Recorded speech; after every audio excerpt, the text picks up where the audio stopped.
अस्सलामुअलैकुम। उम्मीद है आप सब खैरियत से होंगे। आज हम बात करेंगे बॉडी पार्ट्स के बारे में, जिस्मानी अज़ा के बारे में। आज हम बात करेंगे जिस्म के ऐसे बड़े हिस्सों के बारे में, लार्ज बॉडी पार्ट्स के बारे में, जो कि हमारे जिस्म के मुख्तलिफ पार्ट्स को एक दूसरे से जोड़ते हैं। अगर हम इन पार्ट्स की बात करें तो 12 ऐसे जिस्मानी अज़ा हैं जो कि हमारे जिस्म के हिस्सों को एक दूसरे से जोड़ते हैं।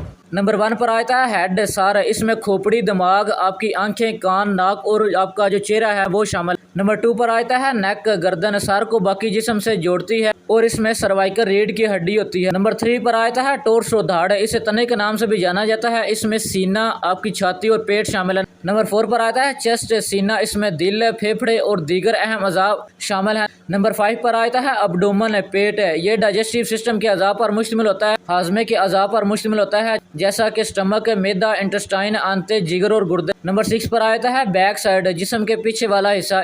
इसमें रीढ़ की हड्डी का कॉलम, वर्टिब्रल कॉलम और मुंसलिक पट्टी और टिश्यू शामिल है। नंबर 7 पर आता है आर्म्स, बाजू। हाथ समेत ऊपरी बाजू कंधे और कोहनी के दरमियान और निचला बाजू कोहनी और कलाई के दरमियान पर मुश्तमिल होता है। नंबर 8 पर आता है लेग्स, टांगे। इसमें आपकी हिप्स, नी, जैसा कि घुटने, टखने और पाँव शामिल हैं। नंबर 9 पर आता है पेल्विस, हिप्स, जिसे शरूनी भी कहते हैं। शरूनी इलाके के नाम से भी जाना जाता है। इसमें आपकी हिप्स की हड्डियां और पेट का निचला हिस्सा शामिल है।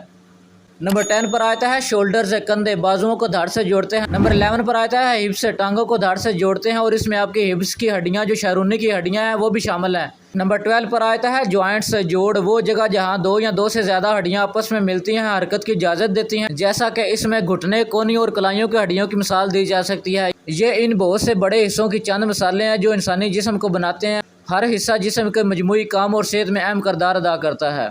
आपको चाहिए कि आप इन बॉडी पार्ट्स का, जिस्मानी अज़ा का लाजमी ख्याल रखें और इनकी हिफाजत करें।